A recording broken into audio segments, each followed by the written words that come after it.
مفيش كلام إن إيلون ماسك هو أغنى واحد في العالم. بس تعرف إن من حوالي 700 سنة كان في حاكم مسلم ثروة إيلون ماسك ما تجيش حاجة جنب ثروته؟ أنا دينا مهران ودي حكاوي الدنيا.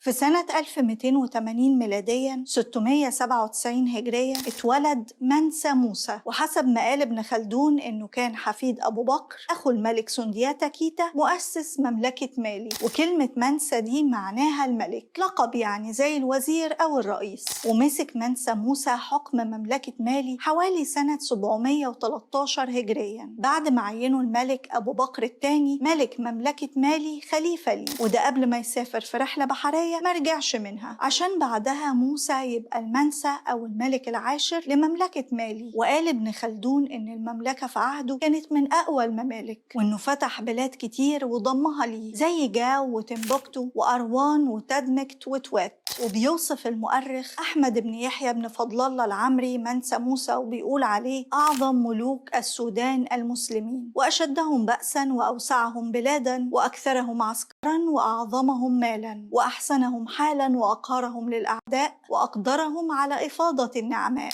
وقصد العمري بملوك السودان هو لقب السودان الغربي، وده الاسم اللي طلعه الأوروبيين على منطقة نهر السنغال والنيجر. واشتهرت مملكة مالي بمملكة الذهب من كتره في المملكة، لدرجة إن عملتهم اللي بيتعاملوا بيها كانت من الذهب الخام وسموها المثقال. وبالمناسبة دلوقتي ملهمش عملة خاصة بيهم وبيتعاملوا بالفرنك الغرب أفريقي التابع لليورو حاليا. وحسب كلام المؤرخين فإن ثروة مملكة مالي المعدنية ما كانتش بس معتمدة على معدن الذهب، وكان فيها كمان معدن النحاس الأحمر، ده غير الملح اللي من الثروات اللي ما تقلش أي أهمية عن الذهب. ودول طبعا جنب العاج والتوابل والخشب اللي التجارة فيهم كسبت المملكة أكتر وأكتر، وخلت منسى موسى يعتبر أغنى راجل على مر التاريخ، لدرجة إنه لما طلع يحج عمل رحلة قلبت الدنيا وشهرته على الآخر. وبيقول ابن كثير عنها في كتابه البداية والنهاية أن 20,000 من المغاربة والعبيد قد رافقوا منسى موسى في رحلته. ويقال إنه بيقصد هنا بكلمة المغاربة الناس اللي جاية من غرب أفريقيا. وبيقولوا إن كان في قافلة منسى موسى 80 جمل، كل جمل فيهم شايل من 50 ل 300 رطل ذهب وأحجار كريمة، اللي كان بيوزع منهم لأي حد يقابله على طول الطريق.